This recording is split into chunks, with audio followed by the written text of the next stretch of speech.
नमस्कार मित्रांनो, स्वागत आहे आपल्या एका नवीन व्हिडिओमध्ये. तर मित्रांनो, आज मुंबई येथे भव्य दिव्य असं सावली मैदान देसाई बिंजोडचं जंगी मैदान पार पडत आहे. आणि या मैदानात आपल्याला अनेक टॉपचे नंदी आज पळताना दिसले. त्यामध्ये मित्रांनो, आज एक मोठी बिंजोड झाली मथुर वर्सेस मित्रांनो अरिब्याची.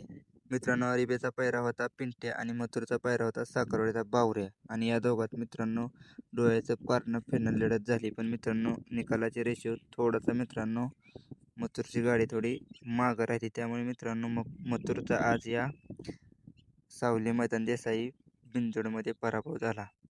तर नक्कीच आपला मथुर पुढच्या मैदानात कमबॅक करेल. मथुर माहिती आपल्याला मथुर काय करू शकतो. तर मित्रांनो, या मैदानात आपल्या सर्वांचा लाडका 12 हिंद केसरी बकासूरची पण मित्रांनो बिनजोड जमली होती. आणि आज मित्रांनो आपल्या बकासूरचा पायरा होता शॉटगन मेहरबान बरोबर. आणि 100% फिक्स मित्रांनो हा पायरा झाला होता.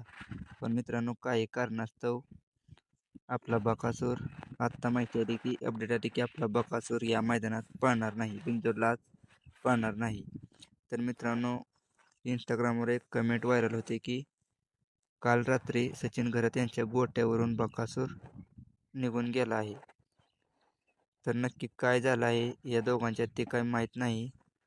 पण मित्रांनो नक्कीच काहीतरी झालं असणार. त्यामुळे मित्रांनो बकासूर आपल्याला आज या बिनजोड मैदानात पळताना नाही दिसणार. नाहीतर मित्रांनो इतक्या लांब गेलाय म्हणजे आपल्या बकासूरची बिनजोड आज व्हायलाच पाहिजे होती. आणि मित्रांनो आपल्याला माहीत आहे की बकासूर मुंबईला मित्रांनो बकासूरचे मालक आहेत सचिन शेठ घरत. तर मित्रांनो या दोघांच्यात नक्कीच काहीतरी झालं असणार. त्यामुळेच आपला बकासूर आज त्या बिनजोडला पळाला नाही. तर नक्की कारण काय आहे ते काय माहीत नाही. पण बघूया आता आपण पुढच्या कोणत्या मैदानात आपल्याला बकासूर पळताना दिसेल. तर मित्रांनो व्हिडिओ आवडलाच तर व्हिडिओला एक लाईक आणि चॅनलला सबस्क्राईब नक्की करा. धन्यवाद.